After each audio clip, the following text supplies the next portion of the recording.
अस्सलाम वालेकुम नाजरीन, मैं हूं उमर चीमा एजाज़ सैयद के साथ। उम्मीद है कि आप लोग खैरियत से होंगे। आज हम दो इश्यूज़ पर बात करेंगे और सरे फहरिस्त इलेक्शन के बारे में है कि क्या उस बारे में अब हम दूर हो गया है कि इलेक्शन की डेट के हवाले से और ऐलान किसने करना है, डेट किसने देनी है, और उसी के साथ जुड़ा हुआ एक इशू जो एक मीडिया के हवाले से जस्टिस काजी फ़ायज़ ईसा ने बात की है, उस पर हम आज आपस में डिस्कस करेंगे। और जो दूसरा इशू है हमारा वो हावर मानिका के बारे में है। हावर मानिका एक कोई इंटरव्यू देने के लिए पर तोल रहे हैं और उन्होंने को पहले इंकशाफात भी किए हैं, कोई इन्वेस्टिगेशन में हम उस वाले से बात करेंगे। बड़ी अहम बातें उन्होंने की हैं। तो आज आगाज़ करते हैं एजाज़ सैयद साहब से। एजाज़ सैयद साहब, वेलकम बैक। उम्मीद है कि आप खैरियत से होंगे। मैं बिल्कुल खैरियत से हूँ। लोग जो हैं वो आपकी सेहत के बारे में बड़े परेशान हो गए थे। नहीं, बड़ी मेहरबानी, आपने पीछे से किला संभाला हुआ था, ये अच्छी बात है। तो एजाज़, एक तो कल भी मैंने इलेक्शन के हवाले से बात की और जिस टाइम मैंने वीलॉग रिकॉर्ड कराया तो उस टाइम डेट थी 11 फरवरी कि ये इलेक्शन कमीशन ने उधर बताई सुप्रीम कोर्ट को, और जब वीलॉग अपलोड हुआ तो उस टाइम डेट हो चुकी थी 8 फरवरी। सुकड़ के 8 हो गई थी। वो सदर के साथ मुलाकात हुई और डेट जो है ना पीछे आ गई। तो जो उस पर हमारे कोई नाजरीन जो है उन्होंने एतराज़ भी किया जी कि आपको नहीं पता, लेकिन उसकी इसमें एक वजाहत भी है कि रिकॉर्डिंग जो है वो जल्दी हो गई थी। तो दूसरा उसमें एक और पहलू था, मैं को अमेरिकन इलेक्शंस की बात कर रहा था कि वो हर जो 4 साल बाद ना 5 नवंबर को होते हैं, मंगल के दिन। उसमें हमारे कोई लोगों ने करेक्शन की, मैंने खुद भी चेक किया कि वो 5 नवंबर को नहीं होते, लेकिन यह है कि नवंबर यानी कि नवंबर के आगाज़ में जो पहला मंगल आता है, ट्यूसडे आता है, यानी कि उसको होते हैं। तो ट्यूसडे की हद तक बात दुरुस्त थी, वो 5 वाली जो है ना उसमें कोई गड़बड़ थी। तो एनीवे अभी जो है वो मामला इलेक्शन की डेट का है वो अब 8 पे आ गई है। तो एक साथ ये भी बहस चल गई है कि चूँकि ये डेट चेंज हुई सदर के पास जाकर, पहले सुप्रीम कोर्ट को इन्होंने बताया कि हम 11 को कराएंगे, फिर सदर को बताया जी कि कोई 2-3 डेट्स हैं, तो इनमें से आप बताएं। तो सदर साहब जो हैं उन्होंने कहा जी कि आप मेरे पास आए हैं तो कोई ना कोई तो तब्दीली आनी चाहिए, तो उन्होंने 8 कर दी। अब जो है बात हो रही है कि क्या ये इख्तियार तारीख देने का इख्तियार सदर के पास है या कि इलेक्शन कमीशन के पास। अच्छा, लेकिन उमर, ये जो बात हो रही है उससे पहले ज़रा हम ऑप्टिक्स देख लें। ऑप्टिक्स ये हैं कि सुप्रीम कोर्ट ने मेडिएशन की है और मेडिएशन में सुप्रीम कोर्ट ने सदर की इज़्ज़त में इजाफा किया है इन मैनी वेज़। कि जब सुप्रीम कोर्ट कहती है चीफ इलेक्शन कमिश्नर साहब को कि आप जाइए और जाके सदर से मिलिए, तो इसका मतलब है कि किसकी इज़्ज़त में सुप्रीम कोर्ट ने इजाफा किया, यानी कि सदर की जो हैसियत है रियासती सरबराह के हवाले से उसको बहाल किया। लेकिन एट द सेम टाइम एक और बात देखिए कि जो इलेक्शन की डेट है 11 हो या 8 हो, दोनों दफ़ा चीफ इलेक्शन कमिश्नर के ऑफिस से आई है, यानी कि जो प्रेस रिलीज़ है वो चीफ इलेक्शन कमिश्नर के ऑफिस से आई है। तो ऑप्टिक्स में ये जो बात करने की मैं कोशिश कर रहा था कि ऑप्टिक्स में बहुत सारे लोग सोशल मीडिया पर ये बात कर रहे हैं या चीफ इलेक्शन कमिश्नर के ऊपर भी तनकीद कर रहे हैं, कुछ लोग कोर्ट पे भी तनकीद कर रहे हैं, कुछ लोग सदर पे भी तनकीद कर रहे हैं, बाज़ लोग तो बल्कि ये सारे ज़्यादातर पीटीआई सिस्टम पर तनकीद कर रहे हैं, पूरे सिस्टम पे तनकीद कर रहे हैं। और कुछ पीटीआई के लोग खुद सदर पे तनकीद कर रहे हैं और वो कहते हैं जी सदर जो है वो डबल गेम कर रहे हैं। पीटीआई वालों को समझ नहीं आ रही कि किस पे तनकीद कर रहे हैं। ठीक है।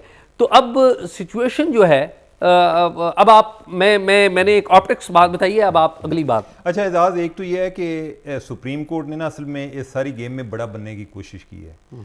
सुप्रीम कोर्ट अगर ना भी दरमियान में आती तो इलेक्शन की डेट यही है ना कि हम जो पहले डिस्कस कर रहे थे कि जनवरी के एंड पर, ठीक है, अब जनवरी के एंड से कुछ ज़्यादा दूर तो नहीं चलेगी। और ये बात जो जनवरी के एंड वाली बात है ये भी हमें इलेक्शन कमीशन से आ रही थी कि उनकी जो टाइमलाइन थी उसमें यही बन रही थी।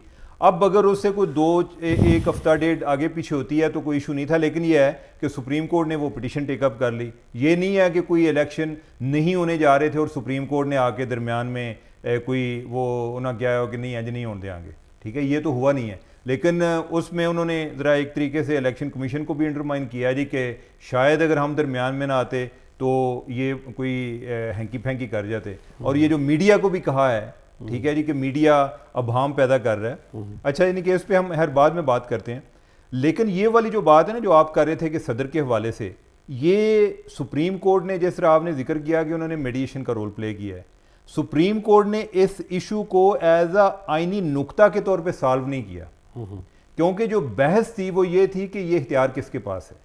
सुप्रीम कोर्ट ने इस पर बात वाज़ेह नहीं की। आज कल इलेक्शन कमीशन के वकील ने कहा जी कि हम जो है ना लॉ के तहत हम बाउंड नहीं है कि हम सदर के पास जाएं। आज अटार्नी जनरल ने भी बात की जी कि आप इस वाले से कोई रिमार्क्स ना दें, ठीक है। और उस पे आगे चीफ जस्टिस साहब जो हैं उन्होंने कहा जी कि देखें चीज़ें बड़ी खुश उसलूबी के साथ आगे चल रही हैं तो आप चलने दें, ठीक है। तो ये जो सुलह सफाई वाली बात है वो ठीक है अपनी जगह पर, लेकिन ये नुक्ता अभी भी वजाहत तलब है। और इसका ये नहीं है कि सुप्रीम कोर्ट के कहने पे अगर उनकी डायरेक्शन पे वो चले गए हैं तो ये वजाहत अभी तक ये इस पर कन्फ्यूजन बरकरार है। और मुझे ये लगता है कि ये मामला जाना है फिर सुप्रीम कोर्ट में जी कि आपके कहने पे हम चले गए सदर के पास, लेकिन उन ऑप्टिक से ये लगता है जी कि शायद ये इख्तियार सदर के पास है। आप ये चीज़ जो है इसको इस आइन में ये जो पॉइंट्स हैं जो शिक हैं इनकी वजाहत करें कि क्या इलेक्शन कमीशन के पास क्या इख्तियार है या उसको सदर के पास जाना चाहिए या हमने बड़ा समझ के आपकी खातिर उनको इज्जत देने के लिए हम चले गए हैं। तो ये चीज़ें अभी भी आएंगी, ये चीज़ें ख़त्म नहीं होगी, ठीक है। और दूसरा ये है कि आज जो चीफ साहब हैं उन्होंने कहा मीडिया के हवाले से कि मीडिया जो है वो लोगों को गुमराह ना करे, इलेक्शन के हवाले से बेयकीनी ना फैलाए। और अगर आपने कोई इस तरह की बेयकीनी आपको है तो घर में बेगम से बातें करें, जो है ना टीवी पे आके या इधर उधर आप ऐसी बातें ना करें। तो उस पर आपको बताएं कि आपकी क्या राय है। नहीं, राय आप इसमें अच्छा, मैं वैसे एक तो ये है कि जिस तरह मैंने कहा ना कि सुप्रीम कोर्ट ने अब दरमियान में एक बड़े का रोल प्ले करने की कोशिश की है, अगर ना भी करती तो कोई ज़रूरत नहीं थी, चीज़ें चल रही थी वैसे ही ना।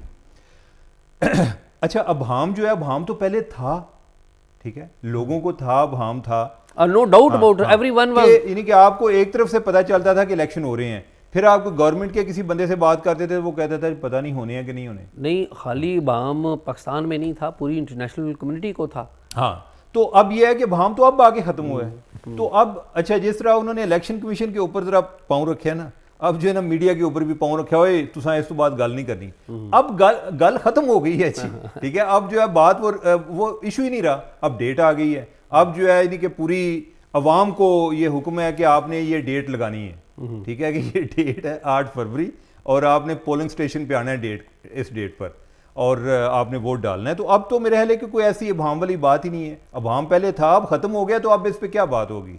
हाँ, ये ज़रूर है कि मीडिया को अपने लेवल पर एक चीज़ों को एक जिम्मेदारी से बयान करना चाहिए, लेकिन जब आपकी पूरी रियासत ही एक कन्फ्यूजन का शिकार हो, जब आपके अदारे ही यानी कि पता ही ना हो कि इस मुल्क में इलेक्शन होने कब हैं कब नहीं होने, तो उधर अफवाहें फैलेंगी और इसके अलावा क्या ये बड़ा अनफॉर्चुनेट है कि पाकिस्तान में जो बाज़ इंडिविजुअल्स हैं और बाज़ महकमे भी हैं वो इतने ताकतवर हैं कि वो इलेक्शन मुलतवी कर सकते हैं, लेकिन डिपेंड करता है कि इंतज़ामी अफसरान कौन से बैठे हुए हैं।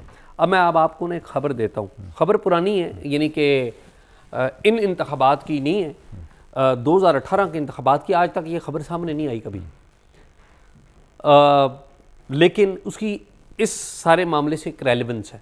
ये जब 2018 की इंटरिम गवर्नमेंट थी, जस्टिस नासिरुल मलिक साहब वो चीफ़ जस्टिस थे, साबिक चीफ़ जस्टिस जब प्राइम मिनिस्टर थे, तो चीमा साहब उस वक्त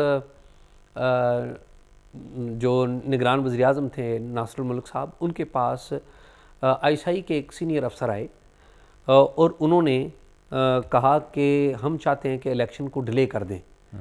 और उन्होंने जो निगरान वज़ीर-ए-आज़म हैं उन्होंने अपनी घड़ी की तरफ देखा और उन्होंने कहा कि अगर मैं ये इलेक्शन 10 मिनट लेट करता हूँ तो मुल्क 11 साल पीछे चला जाएगा, तो ये नहीं हो सकते। तो वो जो ISI के अफसर थे वो बड़े मायूस हुए और वो चले गए। और वो क्यों आए थे? वो इसलिए आए थे कि वो जो मैनेजमेंट कर रहे थे एट दैट टाइम ग्राउंड के ऊपर, पर्टिकुलरली पंजाब में, तो वो मैनेजमेंट हो नहीं पा रही थी। उनको मतलूबा नताइज गिवन टाइम पे इलेक्शन जो होते 25 मई को हुए थे ना इलेक्शन 2018 को, तो उसमें उनको जो मतलूबा नंबर जो है ना उस तक पूरे करते हुए वो लग रहा था कि वो पूरे नहीं कर पाएंगे, और वो नहीं पूरे कर पाए थे। और ये फैज़ हमीद साहब थे जिन्होंने ये डेयर किया था। और जो उस वक्त के जो प्राइम मिनिस्टर हैं, निगरान वज़ीर-ए-आज़म, ये बात उनको बताई गई और उनके करीबी लोग, तमाम लोगों को ये पता, कभी आज तक ये बात निकली नहीं। बाय द वे, वो फैज़ हमीद साहब ने अपना पासपोर्ट नया बनवा लिया है। अच्छा, पहले तो उनके पास सरकारी था, तो अभी वो चकवाल के पासपोर्ट ऑफिस गए थे तो उन्होंने नया पासपोर्ट बनवा लिया। अच्छा एजाज़, ये जो आप बात कर रहे हैं ना इलेक्शन डिले के हवाले से या ओवरऑल, मैं बाज़ औक़ात होता है कि हमारे पास इंफॉर्मेशन नहीं होती और उसकी बुनियाद पे हम मफरूज़ों की बुनियाद पे बातें कर रहे होते हैं, एक्सेस नहीं होती, लोगों की रसाई भी नहीं होती। लेकिन मेरे ख्याल है कि जब आप तक आती है इंफॉर्मेशन आती है तो आपको कोशिश करनी चाहिए कि आप उसके साथ इंसाफ करें। अब इलेक्शन कमीशन के हवाले से भी ओवरऑल बात होती है जी, ये भी नाल रले है। अच्छा, मैं अपनी जो जितना मैं समझता हूँ, यानी कि अपनी एक जो जितनी मेरे पास इंफॉर्मेशन है, इलेक्शन कमीशन ना कोई गैर ज़रूरी लड़ाइयाँ नहीं लड़ता, लेकिन एक जैसे होता है ना कि आपकी जितनी की ज़रूरत है तो आप उधर लड़ रहे थे, उससे ज़्यादा नहीं लड़ते। मसलन डस्का वाला केस, डस्का इलेक्शन का वो एक वाटरशेड मूवमेंट थी कि उन्होंने उस टाइम ये सारा 1 पेज कायम था, ठीक है। अच्छा, अभी ना ये कोई कोड ऑफ कंडक्ट पे कोई एक मीटिंग थी जिसमें तमाम सियासी जमातों के नुमाइंदगान आए हुए थे। तो ये इलेक्शन के कमीशन के लोग जो हैं, जो एक सीनियर मैनेजमेंट है, वो उनको बता रही थी जी कि कोड ऑफ कंडक्ट ये होगा। तो दरमियान में ना कोई बात ये होती कि उन्होंने का की करना है, ठीक है, कि यानी कि उनका जो अपने भाई हैं, यानी कि उनके बारे में क्या करना है, यानी कि इशारा जो है एस्टेब्लिशमेंट की तरफ होता था। अच्छा, एक जो है ना उस स्टेज पे उनकी जो एक टॉप लीडरशिप है इलेक्शन कमीशन की, वो इस चीज़ पे नाराज़ भी हुई। उन्होंने कहा जी कि ये कोई बंदा था JUIF का ना, फजलुर रहमान की पार्टी का, उसने को बात की, मेरे कामरान मुर्तज़ा साहब जो है JUIF की है ना, उन्होंने कहा जी कि इधर बैठे हुए हैं बाबर अवान साहब और इधर बैठे हुए हैं अली ज़फ़र साहब, ये दोनों PTI के हैं। इनको पूछ लें कि जब इनकी गवर्नमेंट थी तो इलेक्शन कमीशन ने उस पर क्या क्या प्रेशर थे, क्या हमने उनके सामने उस दबाव में आए थे? हम नहीं आए थे, ठीक है। और उस टाइम 1 पेज कायम था। और बाद में जब PDM की आपकी गवर्नमेंट आई तो आप भी ज़रा उनको पूछ लिए कि हम पे क्या क्या दबाव आए थे और हमने क्या उस पर कंसीड किया था, हमने नहीं किया था। अब ये है कि अगर आप मरदमशुमारी का आप रिजल्ट जो है उसको अप्रूव कर देते हैं तो ये इलेक्शन कमीशन के बस की बात नहीं है, ठीक है। अब इलेक्शन कमीशन की कुछ डिपेंडेंस है, ठीक है, वो जैसे फंड्स की है, आपको फ़ौज चाहिए, वो इलेक्शन कमीशन या तो फ़ौज अपनी है ना तो खुद तैयार कर ले। तो अगर आप कहें जी कि वो फ़ौज नहीं भी मिलती तो आप इलेक्शन करा दें, तो फिर वो इलेक्शन जिस तरह के होंगे तो फिर हम ये बात कर रहे होंगे जी कि यानी कि अगर ये सूरत हाल थी तो इलेक्शन ना भी कराते। Anyway, coming back to that meeting, तो उन्होंने कहा कि हमने पहले भी कोई इस तरह की अपनी इंटेग्रिटी को मेंटेन किया था, अभी भी किया है।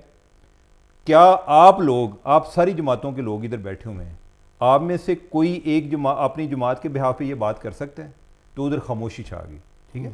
अब ये होता है कि पॉलिटिशियन जो हैं वो दोनों तरफ खेलने की कोशिश करते हैं, चीज़ों को कंफ्यूज भी करते हैं। बिलावल भुट्टो हैं कि जो मरदमशुमारी के रिजल्ट अप्रूव हुए, मंजूर हुए, उसमें भी वो शामिल थे और बाद में ये भी कहते रहे जी कि ये देखें इलेक्शन लेट हो रहे हैं, इलेक्शन लेट हो रहे हैं। नहीं, वो कासिम गिलानी, यूसुफ रज़ा गिलानी साहब के बेटे हैं और पीपल्स पार्टी के बड़े एक्टिव कह लें हैं।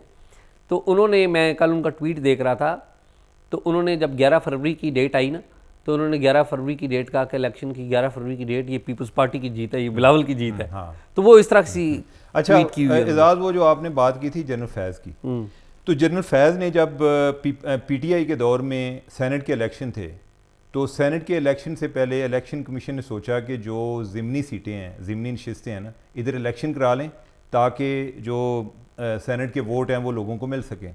और ज़्यादा मेरे ख्याल कोई इस तरह के मसाइल जो थे वो सिंध में थे। तो जनरल फैज़ जो है इन्होंने इनसे रब्ता किया इलेक्शन कमीशन से जी कि आप वो इलेक्शन ना कराएं, चीफ इलेक्शन कमिश्नर से रब्ता। हाँ, उन्होंने रिफ्यूज़ कर दिया था, उन्होंने कहा कि नहीं हम इलेक्शन कराएंगे, ठीक है। बाद में जब जनरल फैज़ जो हैं वो ISA चीफ बन गए, तो उनके जो बाद में DGC थे, उन्होंने एक दफ़ा डायरेक्ट इलेक्शन कमीशन से कॉल की। इरफान मलिक, इरफान, ये मुझे एग्जैक्ट नहीं आइडिया अच्छा। कि इरफान थे या कोई 1-2 बंदे आए थे ना, मुझे एग्जैक्ट नहीं आइडिया कि कौन थे, ठीक है। उन्होंने कॉल की और बाद में इन्होंने इन राइटिंग DG ISA को लिखा कि ये जो है यानी कि DGC ने मुझे डायरेक्ट रब्ता करने की कोशिश क्यों की। चीफ इलेक्शन कमिश्नर ने इन राइटिंग DG ISA। अब ये है कि देखें यानी कि अब लोग अपनी जगह पे प्रोटेस्ट कर रहे हैं, जो शोर करके करते हैं उन्होंने भी कुछ नहीं कमा लिया। तो मेरे ख्याल बेहतर है कि अगर कोई लोग ऑर्गेनाइज तरीके से कर रहे हैं, और ये इंपॉर्टेंट इसलिए है कि अगर आपको अदारों के बारे में, ये भी इलेक्शन कमीशन भी तो एक अदारा है ना, अगर कोई लोग उधर एफर्ट कर रहे हैं या अपना आप असर्ट कर रहे हैं तो हमें एक्नॉलेज करना चाहिए, ठीक है। उधर भी सुप्रीम कोर्ट ने आके वो भी चीज़ अंडरमाइन करने की कोशिश की है। एनीवे चलें, all well that is and well, that ends well कि अगर कोई इलेक्शन जो है इसमें कोई डाउट नहीं है। मैं पिछले दिनों एक बड़े सीनियर बंदे से मिला था जो हमेशा डाउट जो बताता था कि इलेक्शन शायद नहीं होंगे, तो उसने कहा जी सिस्टम में सिर्फ एक बंदा है जो इलेक्शन के हक में है, जो कहता है कि इलेक्शन टाइम पे होने चाहिए, और वो रजिस्ट कर रहा है, वो इन चीफ इलेक्शन कमिश्नर। अच्छा, मैं अब इस पे मुझे एक और बात याद आ गई। आज एक जर्नलिस्ट ने ट्वीट किया हुआ था, उसने कोई चीफ इलेक्शन कमिश्नर को कोट किया था। उन्होंने कहा जी कि मेरे पास कोई एक पॉलिटिशियन आया और उसने मुझे पूछा जी कि कोई इलेक्शन हो रहे हैं। मैंने कहा जी इलेक्शन हो रहे हैं। तो उसने कहा कि सही बताएं, क्योंकि हमने पैसे लगाने होते हैं, ये ना हो कि हम पैसे लगाएं कैंपेन पे और बाद में पता चले इलेक्शन ही नहीं हो रहे, हमारे सारी रकमा ज़ाया हो जान।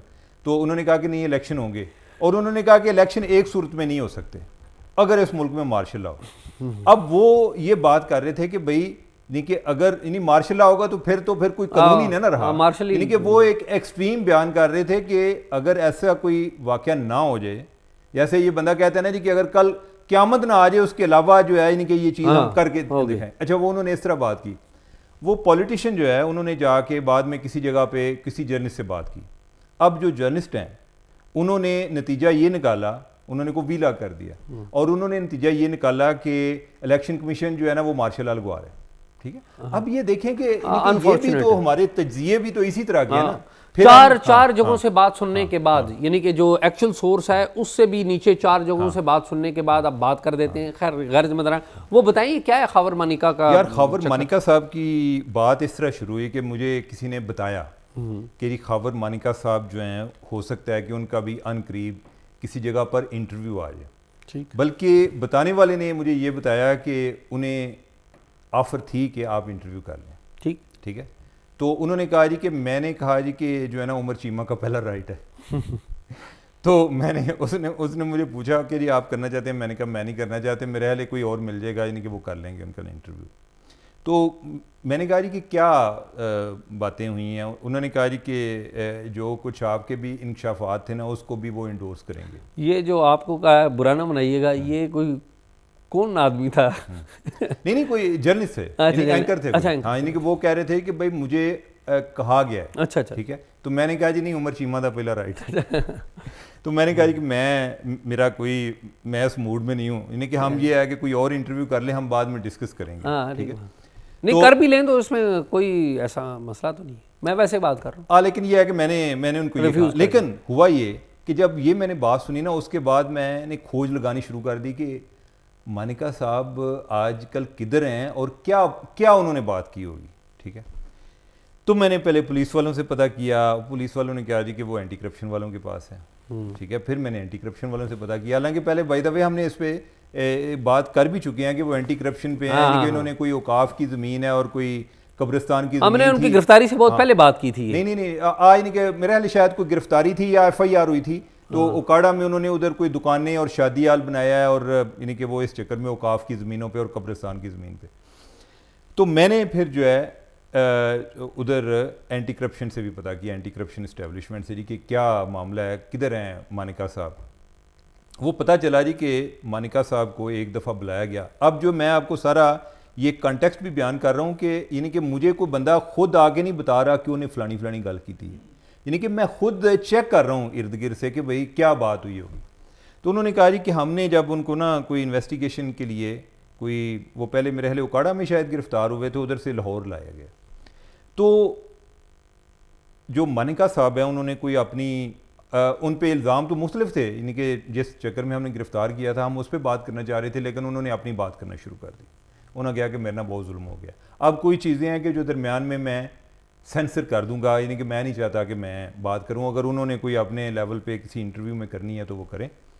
तो खैर उन्होंने अपनी ज़ाती ज़िंदगी पे को बात की कि मेरी ज़ाती ज़िंदगी जो है वो किस तरह तबाह हुई, मुझे यानी इस तरह की बात की।